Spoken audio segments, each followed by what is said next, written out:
नमस्कार दोस्तों, मैं गोपाल सहानी। मैं एक नई कहानी लेकर आप लोग के सामने आया हूँ और कहानी ढूंढने में भी बहुत समय लग गया दोस्तों। मैं कहानी कुछ दिन के बाद लाया हूँ। ये कहानी है एक गांव की, जिस गांव में दो प्रेम करने वाले रह रहे थे। उन लोगों की ही ये कहानी है और मैं आप लोग को अब बताना चाहूँगा, कहानी की तरफ बढ़ना चाहूँगा। एक बार की बात है कि वो लोग गांव से बाहर निकले हुए थे मिलने के लिए कहीं। वहीं किनारे में कहीं खेत था रहर का, उसी में थे वो लोग और गए थे। जाने के बाद वहाँ पे जो था कि ये लड़का अपने प्रेमिका से मिला और मिलने के बाद वो घर आया। घर आया तो उसके घर में गोईठा भी रखा हुआ था। लमसम 150 साल पुरानी कहानी है। रात के टाइम में 3 बजे के करीब में एक सांप निकला, बहुत जहरीला कोबरा सांप, जिसे गेहून भी लोग कहते हैं। और वो निकलकर उसको जो है पैर में डस लिया, यानी कि काट दिया। काटने के बाद वो वहाँ से भाग गया और इसे विष चढ़ने लगा ये जगह, और बोला अपने घर वालों से कि मुझे कोई चीज़ आकर काट लिया है और मुझे बहुत लहर और दर्द चढ़ रहा है और मुझे दर्द हो रहा है। तो ये लोग बोले कि कहाँ काटा है, तो बताया कि पैर में। तो इन लोग को देखकर पता चल गया कि नहीं, शायद सांप ने काटा है। और ये लोग उसी टाइम झाड़ फूंक करने वालों को बुलाए। उस समय जो है कि दवा और मेडिकल स्टोर भी नहीं था, बहुत पुरानी बात है। और उस समय जो थे वैद्य लोग, वही लोग कुछ जड़ी बूटी पिलाते थे और जिलाने का काम करते थे। तो जब एक कीड़ा काट कर भाग गया था तो व्यक्ति जो 2-4-5 घंटा तक जिया, 8-9 बजे तक, और उसके बाद वो गाज फेंक कर मुंह में अपना दम तोड़ दिया। दम तोड़ने के बाद अब ये हुआ कि अब क्या करेंगे। तो झाड़ फूकने वाले लोग बहुत दूर दूर से आए थे, लेकिन बोले कि भैया अब हम लोग कुछ नहीं कर पाएंगे। वैसे ही झाड़ फूंक वाले और बहुत दूर दरार से बहुत लोग आए, लेकिन कोई भी उसे बचाने में सक्षम नहीं हुआ और बचा नहीं पाए। तो बोले कि आप लोग, अब भैया हम लोग से बाहर ये बात है कि हम लोग बचा पाएंगे इन्हें, आप लोग इनका अंतिम दाह संस्कार कर दीजिए। अभी ये लोग बोले कि अभी पूरे घर में, पूरे गांव में मातम का माहौल मचा हुआ था और घर के लोग जो भी थे सब रो रहे थे, बिलख रहे थे, अपनी बातें कह रहे थे कि अभी तो अच्छा ही था, रात में खाकर सोया था और क्या मालूम क्या हुआ है इसे, और ऐसे मर गया। और उसे लोग अब दफनाने का काम करने लगे।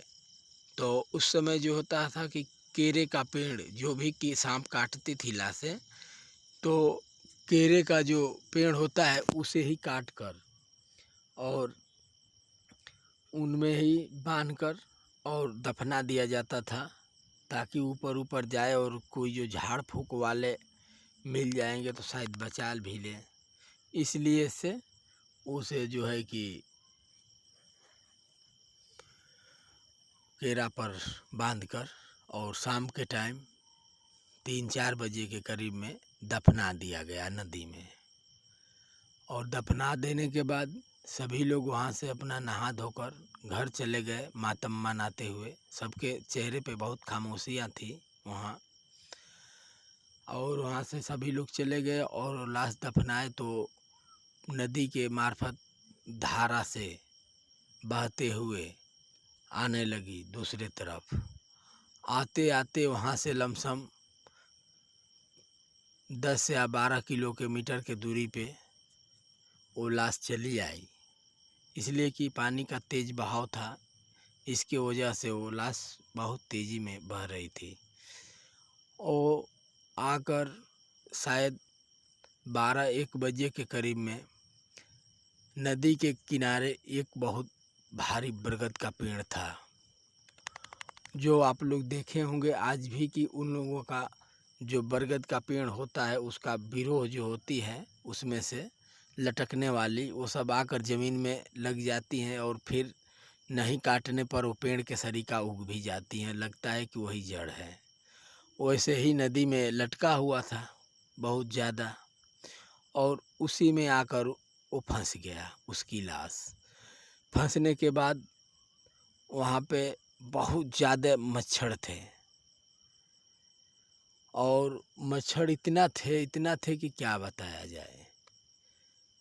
और उसकी जो है कि ताज़ी शरीर थी। तो मैं बात एक बताना चाहूँगा दोस्तों कि जो भी सांप काटने वाली लाश होती है, बताने वाले बुज़ुर्गों ने बताए हैं कि 36 से 48 घंटे तक उसके मस्तिष्क में प्राण रहता है, उसके बाद ही निकलता है।